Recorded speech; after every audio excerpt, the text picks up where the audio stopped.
today, we are going to dive deep, very deep, into one of my favorite moves, the Egyptian twist, also known as the jewel. This is just a classic Egyptian move. You can see, like for me, one of my favorites is Fifi Abdu. And it's like it's her time steps. That's how she keeps time with the music. It is really an interesting movement to break down because it's not what it appears. For me, when I was first learning it, I really struggled with kind of getting it started. So let's get into it. I want to just like go really, really slow, and we're going to play some music with it. So let's just talk quickly about some posture and some good practices for this move. So feet are about hip distance apart. You don't want them too wide because you're not going to be able to really control the hips. You don't want them together because you won't get the range of movement. So I always say about a fist apart. You guys have heard me say that 1,000 times. Now it's 1,001. So abs are pulled in. So just remind ourselves of that good posture. Rib cages lifted, abdominals in. Think about your belly button going towards your spine. So just like basic posture, so important. So the first thing we do when we start, so I'm facing you today. So this is going to be your left side over here. So what I'm going to do is I want you to go straight down. Bend that knee and go straight down. This is your one count.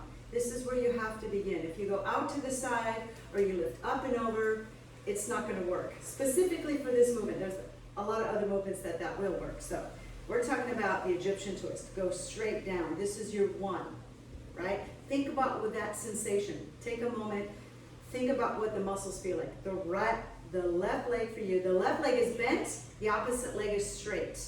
The hip bone is going down and away from the rib cage. Away from the rib cage. Okay, come back to neutral. Let's try the other side. So take that hip bone and go straight down into the floor, straight down, tracking over the leg, not out to the side. This is so important. This is gonna be a game changer for you. Okay, my heels are flat, feet are flat on the floor.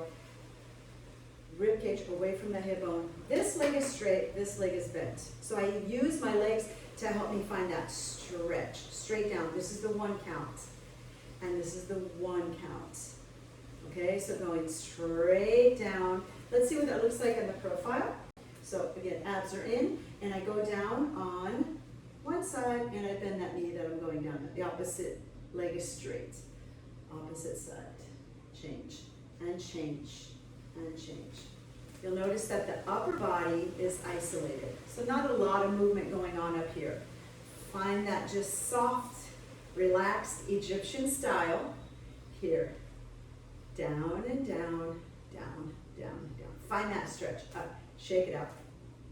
So let's continue to add on to it. Don't worry, we're going to do this with music in a second. I just want to give you some really good breakdowns and some tools. So go down, and now straighten both legs and twist forward. Okay, that's the left side for you. Go straight down, straighten the legs, twist forward. Take it around to the side. As you come back, just pull those lower abs in. Okay, don't worry about that. That's sort of the ending statement of this movement. So we go down. This is your one count. Come up and twist. Straighten the legs. See how I straighten that leg? And then take it over to the side. Go down. Stretch, straight, add the twist, then go out to the side. Add the pull at the end if you want.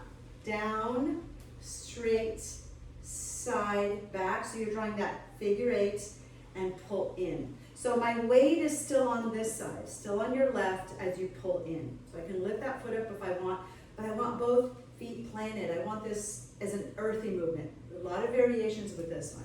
So let's go again.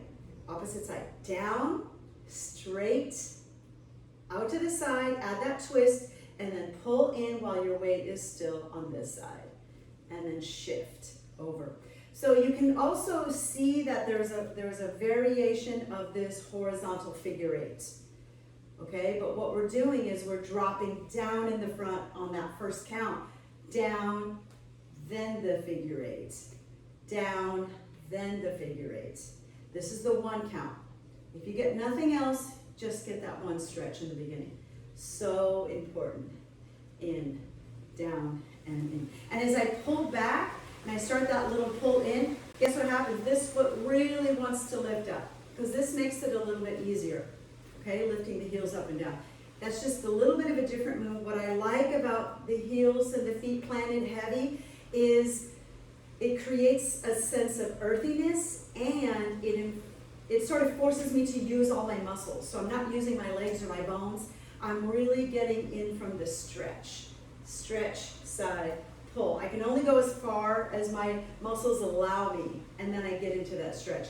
Let me show you what it looks like on the profile, that little pull at the end. So I call it like a baby camel, like in from here, in and back. So I'm working mostly underneath the rib cage.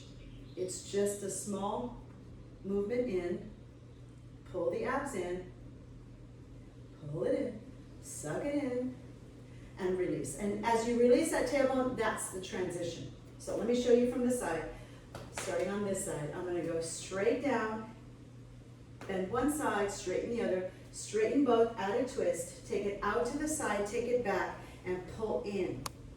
As you transition to the one, this is your other side, straighten, twist, out to the side, pull in, down, twist, back, pull, down, twist, straight legs, back, pull, down, side, back, pull, down, side, back, pull. And you see my heel gets a little light as I come around, and I have to really work on that. That's such an important thing for you, because like I said, there's a lot of variations. You can do it with kicks, you can do it with an accent in here. So lots of variations, but I want to kind of focus on this juicy one, and then we can kind of play with it, because the other ones, actually, they're a lot easier. So let's have a little bit of fun with that. I'll put on some slow music, and we'll just play with some different tempos, and we'll travel a little bit. So when I do travel, just think about sliding the feet. I just slide the feet, and I go usually like heel to toe. I won't take a big step with it. So you can use this as a traveling step, but you're not going to get too far. Otherwise, the feet are going to get wide, and it's going to look weird. Okay, let's try it with music.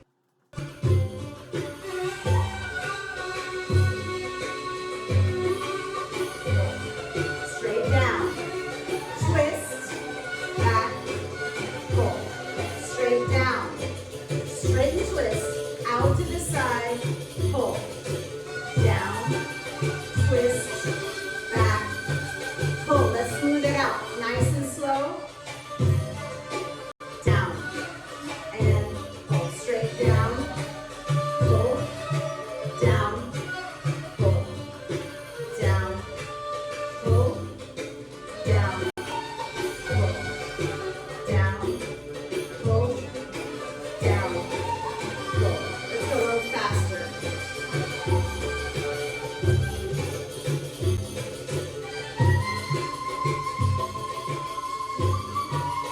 Let's go slow. Down, straight and twist, round to the back, now pull, down, straight and twist, back, pull, smooth it out.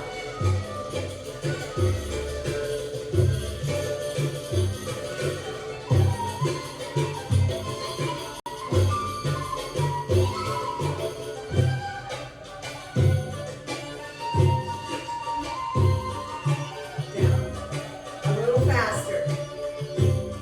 Get that stretch. Down, down, down, down, down. Let's go medium tempo. Take a little step, slide the feet. Get that stretch. Down.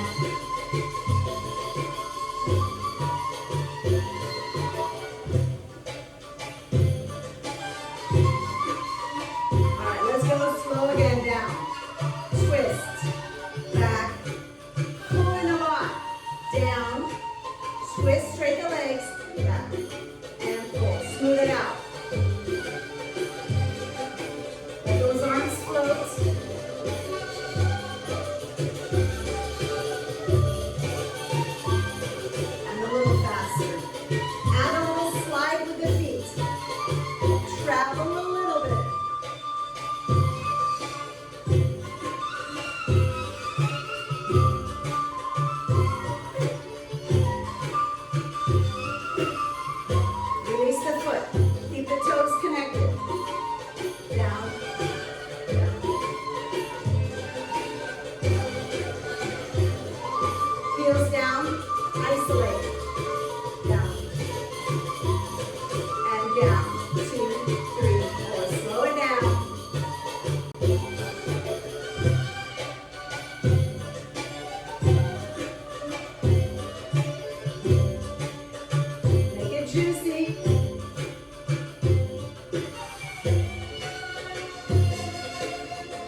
Oh,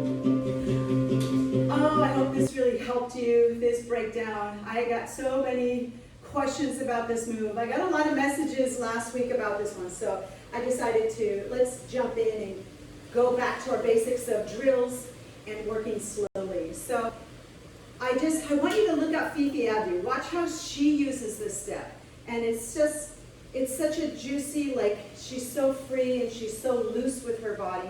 She's got tremendous flexibility in her hips. So I want you to also notice those little things. So make sure you're doing your stretches, like those oblique stretches here, and then also those lunges to open up the front of the hip, right? So you want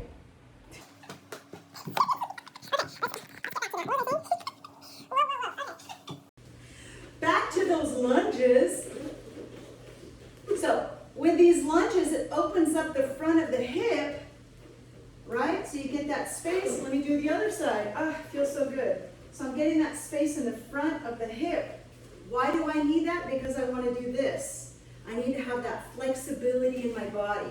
So make sure that you're adding those little things as you're working up your technique.